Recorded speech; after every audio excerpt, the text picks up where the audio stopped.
बिस्मिल्लाहिर्रहमानिर्रहीम। अस्सलाम वालेकुम नाज़रीन कराम, मैं हूं मखदूम शहाबुद्दीन और आप देख रहे हैं मेरा फेसबुक और यूट्यूब चैनल। उम्मीद करता हूं आप सब लोग बखैर आफ़ियत होंगे और जहां भी होंगे अपने अहले खाना समेत खुश भी होंगे और महफूज भी। नाज़रीन कराम, अब से 24 घंटे पहले एक जरदारी सब पर भारी और शेर शेर के नारे लगाने वाले इस वक्त ढेर हो चुके हैं और इस वक्त उन्हें मुंह छुपाने की जगह नहीं मिल रही। ये कैसी फतह है जिसका जश्न भी वो नहीं मना पा रहे और इस वक्त सूरत हाल गंभीर हो चुकी है। बाकायदा तौर पर कमान मरियम नवाज के सपुर्द कर दी गई है और हमजा शहबाज और शहबाज शरीफ के फारिग होने की इत्तलात इस वक्त गर्दिश कर रही हैं। और ये मैं बड़े वसूख से, बड़े बावसूख ज़राए हैं, नून लीग के इंटरनल सोर्सेज हैं जिनके हवाले से चीज़ें आपके सामने रखनी हैं।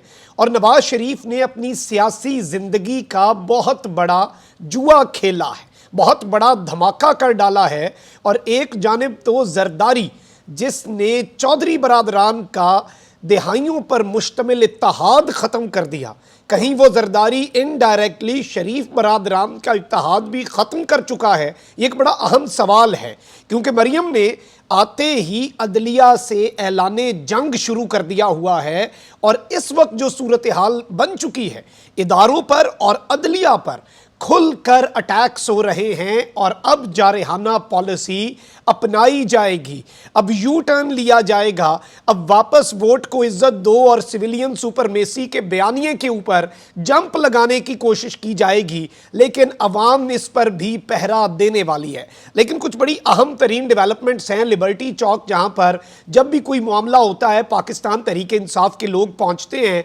कल भी बहुत बड़े पैमाने पर लोग पहुंचे और जब इमरान खान को निकाला गया उसके बाद जो एक एतवार जो आज तक किसी को नहीं भूलता, जब लोग यहां पर लिबर्टी चौक पर आए तो यकीन माने जिस भी शख्स ने वो तस्वीर देखी सबने ये बात कही कि ये लिबर्टी चौक तो तहरीर स्क्वायर बन चुका है, ये पाकिस्तान का तहरीर स्क्वायर है, यहाँ पर इतनी आवाम है। लेकिन दिलचस्प मामला ये है कि नून लीग ने एडवेंचर करने की कोशिश की और हमजा शहबाज के चोरी और डकैती के साथ वज़ीर आला बनने पर यौम तशक्कुर मनाना था लिबर्टी चौक पर। अब यौम तशक्कुर ये किस मुंह से मनाते? सुप्रीम कोर्ट ने तो जो हल्फ लिया सुबह जल्दी जल्दी वो भी फारिग कर दिया। अब ये एक तरह के न्यूट्रल किस्म के वज़ीर आला बन चुके हैं जो कुछ नहीं कर सकते, सिर्फ इंतज़ामी अमूर देख सकते हैं। तो ये यौम तशक्कुर जो है ये यौम यकजहती में और इज़हार यकजहती के लिए ये दिन जो है ये कन्वर्ट हो चुका था। लेकिन दिलचस्प मामला ये हुआ कि वहाँ पर जितने सहाफ़ी मौजूद हैं, और ये बात उमर दराज गोंदल हमारे दोस्त मौजूद हैं, इसके अलावा राय साकिब भी वहाँ पर मौजूद थे, मैंने वीडियोज़ देखी हैं, तो उमर दराज कहते हैं कि अगर मुबालगा आराई से भी काम लें, यानी कि बहुत ज़्यादा झूठ भी बोलें और बहुत ज़्यादा नून लीग को हम फेवर कर दें, तब भी यकीन माने 200-250 से ज्यादा लोग नहीं हैं और ये मुकम्मल तौर पर नून लीग का फेलियर है। और ये पता नहीं इस तरह के मशवरे कौन देता है? अवाम का समुंदर एक दिन उसी जगह पर हो, अगले दिन आप वहीं पर एडवेंचर करने निकलें। आपको चाहिए था किसी गली की नुक्कड़ में बंदे इकट्ठे करते, बिरयानी वहां पर खुलती, लोग आते, आप तस्वीर बनाते, अल्लाह अल्लाह खैर सल्ला, घर चले जाते और बाद में मरियम बीबी और उनकी टीम और उनके लिफाफा सहाफ़ी इस मामले के अंदर चीज़ें करते। लेकिन अब सूरत हाल यह है कि नवाज शरीफ मुकम्मल तौर पर नाराज़ हो चुके हैं और नवाज शरीफ ने यह बात कही है बाकायदा तौर पर कि चंद पार्टी रहनुमाओं की वजह से नून लीग मुश्किल में फंसी है। और इस पूरे के पूरे मामले के अंदर नवाज शरीफ ने डिसप्लेयर यानी कि नाराज़गी का इजहार किया है जो उनके इंतहाई करीबी दोस्त हैं उनके साथ लंदन में, जो उनके राजो न्याज वाले दोस्त हैं, और ये कहा है कि नून लीग इस वक्त चंद सियासी रहनुमा जो हमारी पार्टी के उनकी वजह से बहुत बुरी तरह फंस चुकी है। और इस वक्त अगर ये नहीं होते मामलात और ये ठीक नहीं होती चीज़ें तो हमें मिड टर्म इलेक्शन में जाना पड़ेगा। उसके अलावा नून लीग के पास और कोई हल नहीं है। ये कौन कह रहे हैं? ये इनके ताहयात कायद नवाज शरीफ साहब कह रहे हैं। और मुकम्मल तौर पर यह बात कही जा रही है कि चंद पार्टी रहनुमाओं और इत्तेहादियों की वजह से भी, यानी कि जरदारी और दीगर, और ऑब्वियसली ये सबको नजर आ रहा है कि जरदारी के पास क्या है लूज करने के लिए, उन्होंने नून लीग को और गंदा कर दिया। और अब सूरत हाल यह है कि नवाज शरीफ का बड़ा फैसला आया है और हमजा शहबाज और शहबाज शरीफ इस बड़े फैसले पर खफा हो चुके हैं। मैं आपके सामने ये खबर पहले भी रख चुका हूं और ये दावा पहले भी आपके सामने नून लीग के ज़राए के हवाले से किया था। अब इसे मीडिया आउटलेट्स, नवाए वक्त और दीगर अखबार भी इसे क्लेम कर रहे हैं कि नवाज शरीफ साहब पार्टी क़यादत जब तक वो खुद नहीं आते वो मरीम नवाज को देंगे, और शहबाज शरीफ और हमजा जिन्होंने पार्टी को तबाह बर्बाद करके रखा, अलबत्ता इस तबाही के अंदर मियाँ नवाज शरीफ साहब और मरियम बीबी का भी बहुत बराबर का ही हाथ है, लेकिन ऑब्वियसली उन्होंने तो अपने दिल को समझाना है, कुछ ना कुछ तो करना है। तो नवाज शरीफ ने पीडीएम की आला क़यादत से राब्ता किया है। नवाज शरीफ ने वज़ीर आज़म शहबाज शरीफ, साबिक़ सदर आसिफ अली जरदारी, मौलाना फजलुर रहमान, मरियम नवाज, शहबाज शरीफ और हमजा शहबाज सबसे टेलीफोनिक राब्ता किया है और इस सारे मामले में उन्होंने सुप्रीम कोर्ट का फैसला और मौजूदा सूरत हाल पर बड़ी डिटेल डिस्कशन हुई और ज़राए इस वक्त ये बात कंफर्म कर रहे हैं कि नवाज शरीफ ने पंजाब की सियासी देखभाल के लिए मरियम नवाज को टास्क सौंप दिया है कि अब पंजाब की मुकम्मल तौर पर जो पॉलिटिकल लैंडस्केप है उसे मरियम बीबी ने देखना है। ज़राए ने यह कंफर्म कर दिया है कि नवाज शरीफ साहब के इस फैसले से हमजा शहबाज और शहबाज शरीफ साहब नाखुश हैं और नवाज शरीफ ने लंदन में साबिक़ वज़ीर आज़म जो शाहिद खाकान अब्बासी जो कि कैबिनेट का हिस्सा भी इसलिए नहीं बने इस डिवाइड की वजह से, और इसहाक डार जो हैं इनके साथ बेसिकली और धड़ेबंदी है ये किसे नहीं पता, और हुकूमत में रहने के लिए भी शहबाज शरीफ ग्रुप इंसिस्ट करता है। शहबाज शरीफ के हम ख्याल जो रहनुमा हैं ये टर्म इस्तेमाल होती है। अब यहाँ पर एक जानिब तो मरियम नवाज को ये कमान सौंपी गई है, तो वहीं दूसरी जानिब तलाल चौधरी साहब भी मैदान में आए हैं और उन्होंने मुक़्तदर हलकों को भी मैसेज दिया है, क्योंकि वो नर्म मुदाखलत और कबल अज़ वक्त इंतखाबात और दीगर चीज़ों की बात हो रही है। इस वक्त इंतखाबात में ये जाते हैं, इन्हें पता है 2/3 मेजॉरिटी खान लेगा।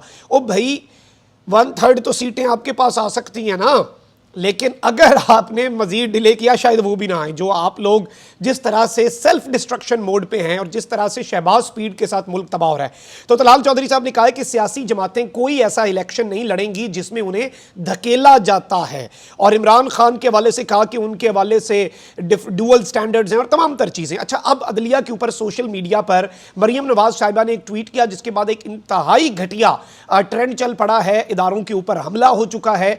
और देखिए, सुप्रीम कोर्ट पर तनकीद आप करें, अवाम का हक है, आप रातों को अदालतें खुलने अब ना खुलने इन चीज़ों पर ये डिबेट करें, कंस्ट्रक्टिव क्रिटिसिज्म किसने मना किया है, लेकिन जिस तरह का ट्रेंड इस दफ़ा जो चला है जस्टिस एजाजुल एहसन के नाम के साथ जो इन्होंने लक़ब लगाया है, मैं वो यहाँ पर अपनी वीडियो के अंदर उसका इस्तेमाल भी नहीं कर सकता, वो इतना काबिल मज़म्मत है, लेकिन ये इनकी जमहूरियत है और ये इनकी कानून की बालादस्ती है। और इसने मरियम बीबी साहिबा ने मुल्क की सबसे बड़ी अदालत को निशाने पर रख लिया है और ट्विटर पर अपने बयान में मरियम नवाज शरीफ साहिबा ने ये कमान मिलते ही, नवाज शरीफ साहब के ऑर्डर्स मिलते ही कहा है कि मौजूदा सियासी इंतशार और अदम इस्तेहकाम का सिलसिला अदालती फैसले से शुरू होता है। आइन की मनमानी तशरीह करते हुए वोट ना शुमार करने का अदालती हुक्म जारी हुआ था, आज भी नई तशरीह की जा रही है ताकि फिर लाडले को फायदा पहुंचे, ये हमें नामंजूर है। यानी कि लाडले को ये अदालत फायदा पहुंचा रही है और ऐवान में तहरीक इंसाफ जो है, इंसाफ के ऐवान में धौंस धमकी से बार बार बेंच मखसूस फैसले करे और अपने ही दिए फैसलों की नफी की जाए तो हमसे सर झुकाने की तवक्को ना रखें।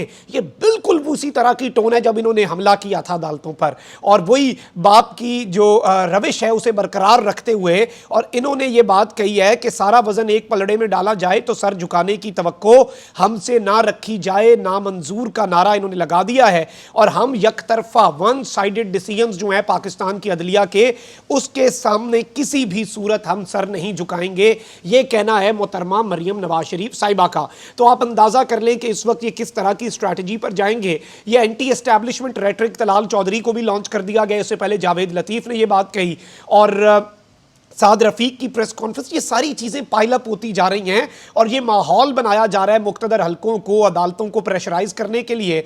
और इनसे बेहतर कौन प्रेशराइज़ कर सकता है। इन्होंने जो गुजरावाला जलसे वाली तकरीर की उसके बाद ये शीरो शकर हो गए और आप फम्मे काके थे, आप 40 साल से सियासत कर रहे हैं, 3 मरतबा आप वजीर आज़म बन चुके हैं, आपको नहीं पता कि इक़्तिदार में क्या हो रहा है, किस तरह से आपको लाया जा रहा है, क्या मामलात होंगे। अब कहें कि जी मैं तो पहले कहता था, कहते थे तो उस वक्त स्टैंड लेते आप। अब आप अपना सारा मलबा जो है, आप आ रहे थे, आप अपनी मार पे थे, आपको NRO चाहिए था, आपको केसेस में माफियाँ चाहिए थी, आप खान से डरे हुए थे, आपकी बीमारियाँ ठीक होना शुरू हो गई थी, आपका समधी वापस आने को तैयार था क्योंकि एक ही बीमारी थी, खान चला गया। ना आप अदालतों से डरते हैं, ना आप इदारों से डरते हैं, आप तो सिर्फ खान से डरते हैं। तो ये सिर्फ और सिर्फ इनका भी पूरा हाथ है बीच में। अब ये आपस से ऑब्वियसली इनका फड्डा जो है ये जरदारी साहब को बहुत ज़्यादा फेवर देगा, लेकिन अल्टीमेटली अगर जरदारी साहब को ये लगता है कि काफ लीग और PMLN के टूटने की खला जो है वो पीपल्स पार्टी पूरी करेगी, तो ये उनकी खाम ख्याली है। यहाँ पर भी जरदारी पिच बनाएगा, मैदान सजाएगा